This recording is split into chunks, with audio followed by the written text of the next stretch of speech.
Good morning, wrestling fans, and welcome to PWR Today, Wednesday morning, November 24th, 2021. It's the man they call Meathead, and it is Matthew Thomas. Matthew, did you know that tonight, even more than New Year's Eve, is the busiest night in the bar industry? Yeah, absolutely. It is Party Night Central, Thanksgiving Eve. And now, unlike 25, 30 years ago, now you don't have to decide whether you're going to party or watch Survivor Series because that's the weekend before. So you can have your cake and eat it too. That's right. This is a night that when I was back in the bar business, this is the night we had to staff like our biggest nights ever, like Super Bowl Sundays, like, the biggest Friday, Saturday party in town, because literally, speaking of in town, that's normally when most high school reunions happen. That's normally when people come home and they are looking for something to do. Do you know that Thanksgiving night is also a big night in the bar industry? Actual Thanksgiving proper? Yes. Interesting. Did not. I probably mistakenly assumed that most bars were closed Thanksgiving, but I guess that might be a let's quantify that statement. In Wisconsin, Yeah. Thanksgiving night proper is a very busy night in the bar industry. Maybe they're closed across the country. I really don't know, but Well, you do live technically. Appleton is like the drunkest city in the country, right? It's won that distinction a few times in a row. So we just call it Tuesday is what we do. Do they serve alcohol at the Harry Houdini Museum? No. I'm pretty sure they have a liquor license.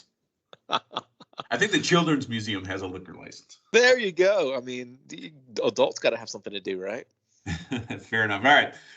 Matthew Thomas, who sponsors our program today? What's going on over there? Well, if you're going out and getting drunk tonight, you might as well represent your favorite clothing brand, Collar and Elbow. Available collarandelbowbrand.com. And there's a word on the street. There's an extra special promo code to use now, huh? Yeah, it's Black 30, BLACK 30. 30, right? Yeah, 30. Sorry. What if I type in? I'm still recovering.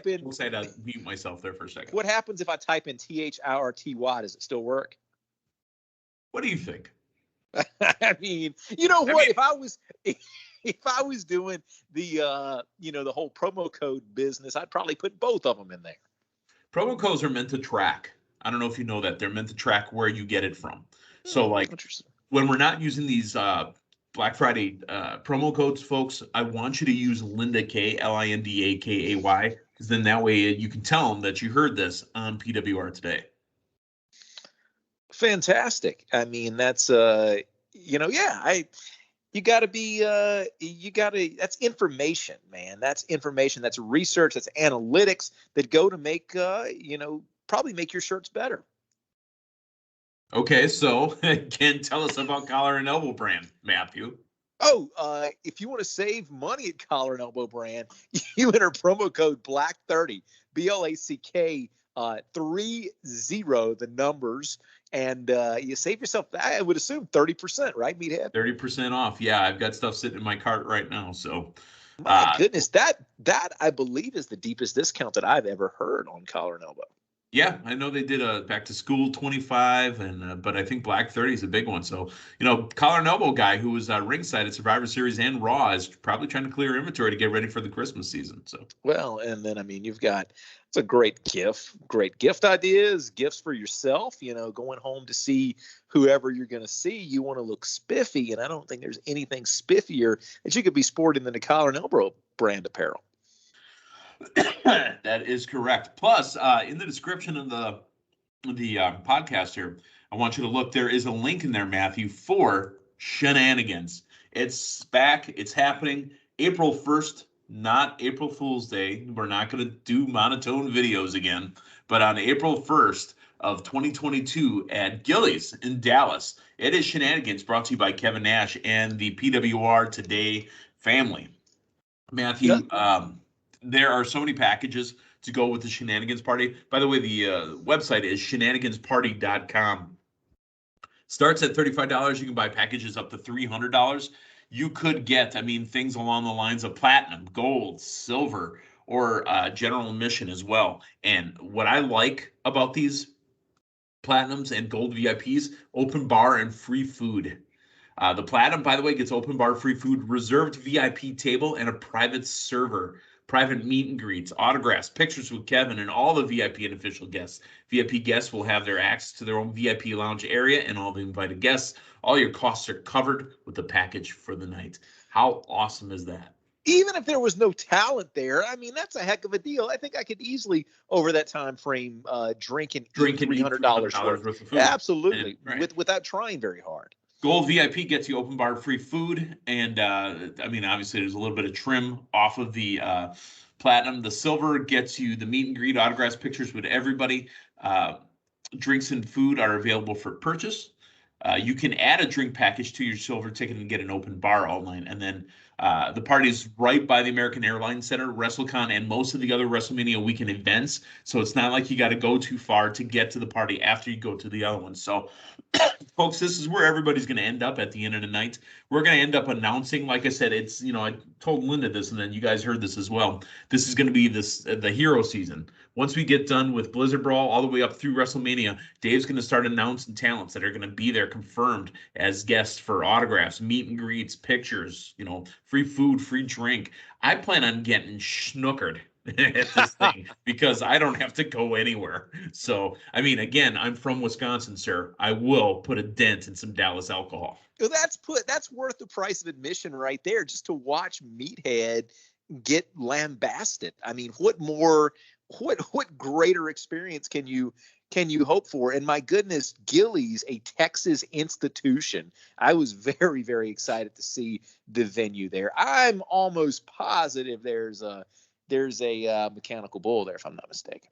Oh yeah, and probably somebody in the building will be wearing a cowboy hat and cowboy boots. I'm not sure, but I'm how did you know what I had laid out for WrestleMania? I'll be in collar and elbow gear because I don't have any flannels. I don't have any cowboy boots or cowboy hats. You know what? I need to peruse the internet and see if there are any buckle shops that are actually currently taking Thomas tender. I can probably get me a nice little buckle for the Shenanigans event.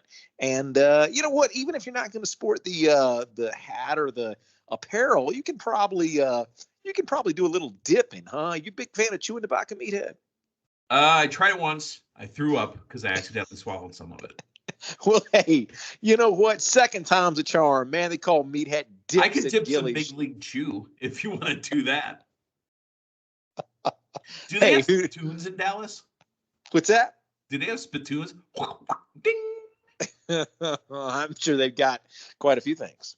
I mean, you wouldn't believe it, though. And again, we digress, obviously, and we'll get to wrestling in just a second. But you wouldn't believe it that, I'm going by stereotype alone, folks, and I don't mean to offend anybody in the Texas area. But I would believe that in Texas that they have little areas where you're allowed to spit. Do you know in the Chicago area that the floors are usually covered in peanut shells? That's reasonable. I mean, that's kind of classy. You're told that, because they lay out bowls and bowls of peanuts, just throw the shells on the floor. We will sweep them up. Yeah. So all you hear is... Yeah, there's actually been a few steakhouses outside of Chicago that I've eaten at where that was fair game, and it's something I think you tend to eat more peanuts because you can throw it on the floor. It's acceptable to make a mess. Right. And the reason they have peanuts is because it's salty. The reason it's salty is to get you to drink. Didn't know if you knew that. Interesting. All right, let's talk a little bit of news here. First off, Stephanie McMahon and Triple H, they've got 3 daughters. Did you know that one of them is already training in the ring? I did now. That makes me feel very old. I did not know anyone was close enough to be of that age. You mean to taking bumps? Yeah, Aurora Rose, 15 years old, is already in the ring training. They've also got Murphy Claire, she's 13, and Vaughn Evelyn is 11. So 2 years between each, which, that's cool. Don't have any issues with that at all. But 15 years old, she's in there bumping. I mean, we think about senior intern Cal, who last night had his big match for the OVW Tag Team Championships. No spoilers here, so if you haven't seen it yet, we will not release the results. But, Cal was bumping around that time too, so it's not, uncommon. Sure. Well, but you got to think that probably going to see another McMahon or Helmsley or Levesque, I guess is what I'm trying to say, pop up here in the not too distant future, huh? Levesque McMahon. Yeah. There you go. Oh my goodness. What a that could be a very interesting, have some very interesting potential there down the road. I think so. All right, let's talk about NXT for last night. And Matthew, I want to preface this by saying that I sent you a text message before the show went on the air, and you guys listening, Matthew, Linda, you guys listening know my disdain for watching the NXT product because it is not geared towards me, and the only reason we watch the NXT show is because we're broadcast journalists. I think my disdain was something along the line of, I wish it was taped so I could read the results, so that way we could just, not have to pay attention. However, I watched it live, and I want to tell you right now, I was entertained. Wasn't the best thing I saw, but it was better than I expected. The opening segment with Grayson Waller coming out and interrupting the intro, which was kind of funny and cool. Running down, making sure that he mentioned the Cena, The Rock, Roman Reigns. Ciampa interrupting him and then putting on about a 20-minute barn burner, which is not what NXT does in an opening match. I enjoyed it. No, and this was one of the more substantial matches we've had on NXT 2.0, and a nice, pleasant surprise. Generally not a fan of your champion wrestling non-title matches, but this really, kind of made you stand up and take notice of Waller there, and a nice, which is what it was meant to do. Yeah, a nice, pleasant surprise to start the show, and even if it's not our typically our cup of tea, us being the professional BJs that we are. Whoa! Broadcast journalists. That's how long were you sitting on that one? Broadcast journalists, and we get a nice surprise every now and then. Yeah, I was surprised that you said I'm a BJ. All right, LA Knight watching backstage, talking about Grayson Waller, saying he agrees with the crowd and that Grayson Waller does suck, and it's just a fact of life. LA Knight, what a great promo. I didn't know we were going to get more leading into this, but, this was a great promo to start off. Knight stormed off as he was talking to Joe Gacy. They were supposed to have a match, and we're going to get to that in a moment. But Joe Gacy's beard, they've been pushing us this old school, new school thing. Joe Gacy's beard is looking very pubish to me. I'm sorry. It's just there doesn't seem to be a lot of maybe he needs to be the one in the hair versus hair match. Right. And we'll get to that in a second too. But Toxic Attraction backstage, talking and walking as they're insulting Cora Jade. Cora Jade, obviously the youngest member of NXT with the skateboard. Is that skateboard look a little small for you too? Have you actually seen her ride it? Because that thing looks tiny. Yeah, I've never been on a skateboard, so I'm not really sure of maybe skateboards look smaller on TV. Well, I thought TV adds 20 pounds to a skateboard. Maybe it's the opposite for skateboards. If you go back and watch Back to the Future and look at Marty McFly's skateboard and see if that looks out of proportion to Marty McFly. No, Marty McFly was on a piece of wooden pallet, and then he was on a hoverboard, and then he was on a pit bull, and then that's funny stuff, though. Aren't you glad they stopped at 3? The potential had to have been there. That was a cash cow by that point, and the temptation they made 2 and 3 at the same time. You know this. That's right. Yeah, they did, didn't they? Yep. So it was always a trilogy. Yeah. All right. We talk about Toxic Attraction, and the reason I pump my brakes here, because it is time to make a major announcement. Oh, well, okay. PWR Draft 2021/22, the man they call Meathead is making a move. Move away. What are you doing? What are you doing, huh? I am dropping Mountain Dew Drop. Why would you do such a thing? And adding Toxic Attraction. Member Mandy Rose. Interesting. Okay, well, congratulations there. You right now you're the only one with an NXT member because of my move of dropping LA Knight a while back. So congratulations, some points coming your way here about a week and a half. Yeah, specialty points. Mm-hmm. So Mandy Rose added to the team they call Meatheads. Mandy Rose is a Meathead now. I'm sure she's pretty proud of that. So Mandy Rose joining the team. The man they call Meathead still leading even after losing 25 points to dropper. Let's give you the new totals brought to you by the accounting firm of Dewey, Cheatham, and Howe, leading the man they call Meathead and the team they call Meathead. It's 2,780. In second place, Linda K, 2,580. And then in last place, 2,545. Just behind Linda is the Matthew Thomas. After that outstanding performance, I believe, Meathead, that was the most points I've picked up in a single show Survivor Series this past week. Oh, yeah, you're seeing what Nelson Mandela can really do, huh? The strategy, the plan, the long game is paying off. Actually, Linda K set the all-time PWR draft record at Full Gear with the points that she pulled off. But, Matthew, you did win the pay-per-view. Yeah, no, I'm talking about the all-time Nelson Mandela record. There you go. Well, I mean, it's one thing to, set records one time. It's another thing to be consistently winning over and over and over. Interesting. All right. Well, let's continue on with NXT. Cameron Grimes looks good. I know he got his hair cut. I know he got some of his beard cut, but he looked good. I mean, he's got that sad face on him. Dude, that was a good look for Cameron Grimes. I'm a dude, and I'll tell you, he looked put together.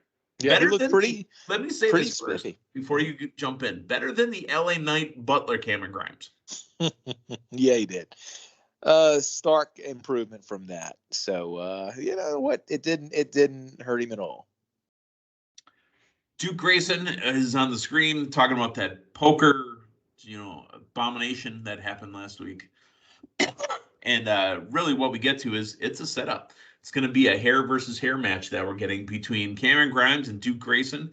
And Duke Hudson or Duke Grayson? It's Duke Hudson. Duke Hudson. Sorry. Yeah. Yeah, thanks for correcting me. Duke Hudson and Cameron Grimes. Duke Hudson's carrying around Cameron Grimes' hair in a bag. It's a nice little touch. Well, let me ask you this. If it wasn't washed at first, does he wash it after? You know what, I kind of in my head, he tends to that like he does a plant. He takes care of it, he washes it, and he grooms it. Cameron. Here's where I think the really great thing with that's going to come from is if he just keeps carrying that around with him well after this angle. He could wear it. He could wear it on his tights. Actually, he's done. Yeah, he's done feuding with Cameron Grimes. Like even up to the main roster, he's the guy that just carries around the bag of Cameron. Well, Grimes if you go to the main roster, you might get cut. So we'll have to see. Yeah, well, he's already cut his hair. Right. Hey, now I set you up for that one. Speaking of cuts, let's delve off to the side. There's been talk that one of the reasons that Hit Row got released was a diss track that was out there based on Jinder Mahal. Have you heard that news? No, I've not heard anything about that. So there was a diss track that was put out, and it was said that it was a little too insensitive. Dude, Jinder Mahal has said literally that he was the one that helped him write it. Oh, interesting. I am not quite sure what is going on in the office at WWE. Yeah, no, it's especially with Hit Row. I mean, we've had some surprising releases, but where you've got somebody that you're pushing so prominently on one of your programs, and then you call up to the main roster. And I believe there was a report that Hit Row was actually supposed to be on the pre-show of Survivor Series initially. So they were supposed to be there, and they were told they were also supposed to be at Raw because every talent was going to be there. Yeah, so it's just very, very confusing. Yeah, I'm not sure.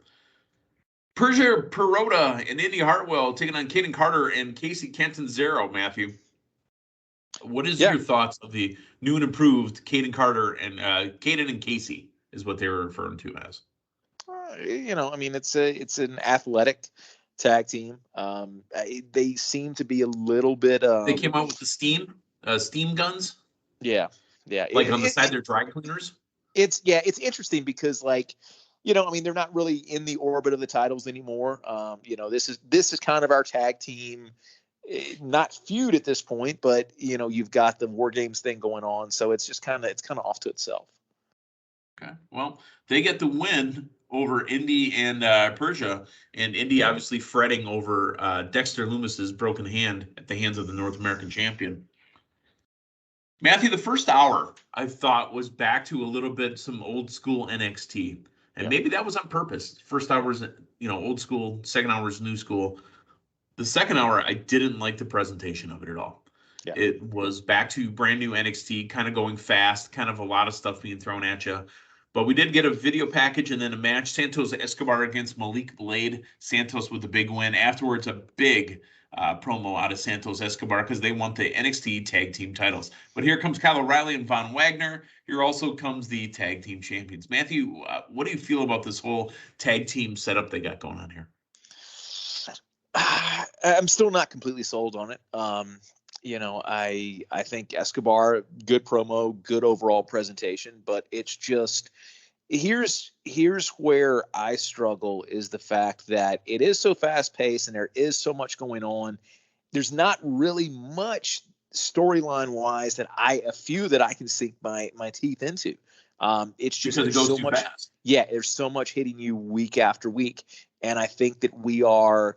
Here's my criticism of a lot of WWE style is, say, typically your Raw after a pay-per-view, as in the case this Monday, feels fresh and exciting, but then you start to see the shows for the next pay-per-view being set up. And so you're in this holding pattern for 3-4 weeks. Going to be a little bit different now because you don't have your pay-per-view in the main roster until literally January the 1st. NXT, it's interesting because NXT seems to be doing the opposite. Here we are almost a week from the show, and it feels like there's a rush here in the last couple of weeks to build it up. I wish there was a happy medium there. I feel like we're getting a quick push forward in the last 2 weeks, which might be why the show felt a little bit better last night. But still, it feels like there's a lot of stuff that hasn't quite materialized yet. So there's not really many programs on the roster right now that I can just sink my teeth into. Get invested into, right? Yeah. Backstage, Io Shirai and Zoe Stark with Cora Jade, and here comes Raquel Gonzalez. Those three women will be a part of a War Games, team. Obviously, Zoe Stark on crutches. Here comes their new partner. It's going to be, excuse me. I'm so sorry. Sorry, I had my notes mixed up. They asked about getting a new partner because they were trying to fill in for Zoe Starks, but we will get that announced a little bit later on. What are you feeling about Tony D'Angelo with the DraftKings gimmick that he has? I think he is one of the more interesting new characters to me. I think that he is one of the talents that I think the vignettes has actually helped him, and he seems to connect with the audience. So as far as them going the 90s WWE character development, he looks like Big Vito from WCW. Yeah, he seems to be one of the few that it's actually working for on the roster here. Do you like him calling Pete Dunne Petey Poppins? I don't mind it one bit. I think it kind of rolls off the tongue. Mm-hmm.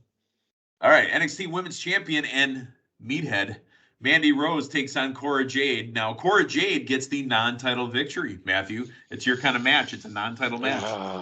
Yeah.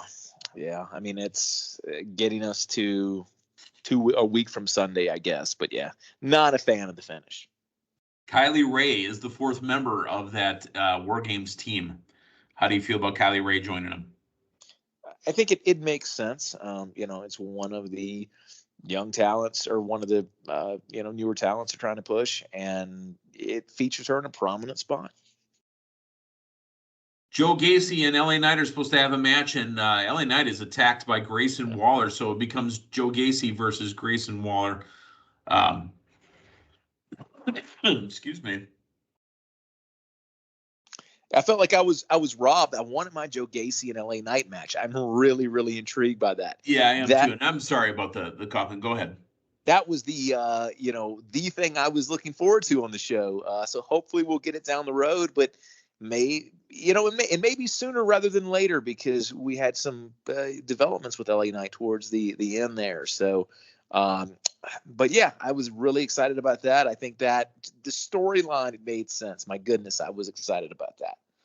Here's a weird line. Gacy says Strong's, when he's doing the interview with Roderick Strong, Gacy said Strong's name alone is an example of toxic masculinity. And his title is an example of exclusivity and weight shaming. Roderick says that the title triggers those of a certain body type that fans down Gacy out with heat chants.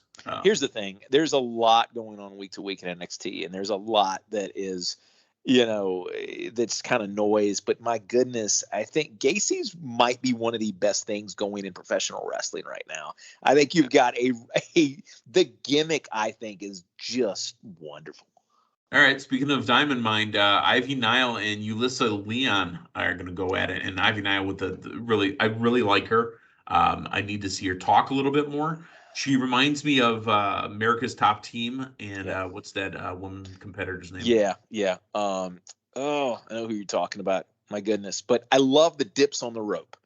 Not the kind of dips you're going to be. Well, you might do those kind of dips in Dallas too. That's what we need, man. When I dip, you dip, we dip. We need you dipping Tabaka and actually doing tricep dips on the apparatus in Dallas.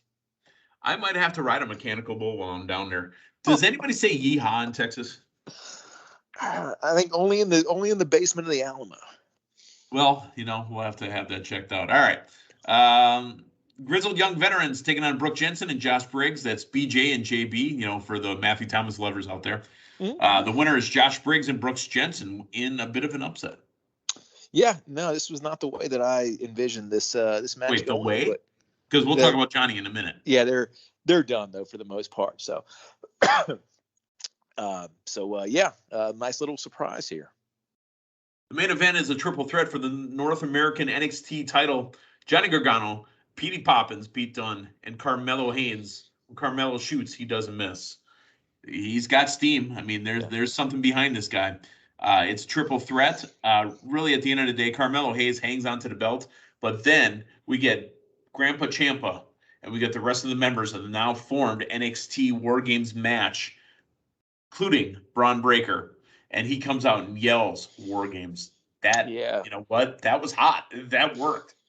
Yeah, and here's the concern that I've got about War Games following Survivor Series. Outside of the Cruiserweight title, this is another pay-per-view very similar to Survivor Series where there's not a lot on the lines as far as titles. And I know you've got your War Games matches, you've got the nostalgia for that, but I'm a little concerned that they might be doing too much of the same style that they did with Survivor Series. War Games WCW-wise was always the September pay-per-view, and they've done it in NXT in September. Why did they move it to November this year? I don't know. Or December. I think there was just so much going on with the rebranding of NXT that it was too soon to do. It was way too soon. We had asked each other, when are they going to have a pay-per-view? Yeah. I mean, when is it going to be? We had asked because who are you going to have on there? And they've built these characters for 2-3 weeks now. Now they're in a pay-per-view. Yeah, but keep in mind, they are doing it separate from everything else. They're not trying to fill Barclays. They're not trying to. Oh no, there's no way take it outside of there. And I think we're still a long ways off from. You might have to invite the guy that attacked Seth Rollins back. Oh my goodness. There's a little bit of news on that guy as well. He put out a video. I didn't know if I wanted to bring it up or not, but now that we're talking about it, he put out a video, and I had asked myself, and I asked you kind of, half-heartedly, was it a work? Was it something that maybe was planted? Oh no, this dude's insane. He in his video said he did it for The Rock. Like he's a wrestling fan that just got carried away. Literally, that's all it is. Honestly, he should got his ass beat some more. They should book him versus the guy who was attacked Jericho back a while back that said he did it for Cornette. They need to have those two guys in a match. No, because I don't want to pay to watch that. I would not pay to watch that. Can we go on record and just officially at least get enough info from him to ban him from shenanigans, please? Yeah. Well, I mean, there's a couple other names I want to ban, but I know it's one name that you want to have in there. Yeah. You know what, man? I might have to come out of my own pocket to get him there. Or she. I can't reveal who that is. Correct. All right. Well, hey, Matthew, programming note, this is it. This is it for the week. Oh, my goodness. Well, happy Thanksgiving to everyone. Happy Thanksgiving Eve to everyone. Happy regular Thanksgiving to everyone. Happy Black Friday to everyone. Head on over to Collar and Elbow Brand. Get your Black Friday fill of all your collar and elbow gear. And yeah, happy Thanksgiving, Meathead. Are you going to be eating any of your cold pizza that you so dearly love? Not on Thanksgiving. No, that's when we're living on the high on the turkey. Getting that tryptophan. I'll be taking a nap right after. Absolutely. Well, you But enjoy. I do want to mention this as well. Once we get through Thanksgiving, you know what that leads us to? We're only 1 week away from Blizzard Brawl, Oh, Waukesha, Wisconsin. Now, again, there will be some details coming up soon. I cannot announce them yet, but there will be some details soon. You guys heard the news, what happened in Waukesha last week, Sunday.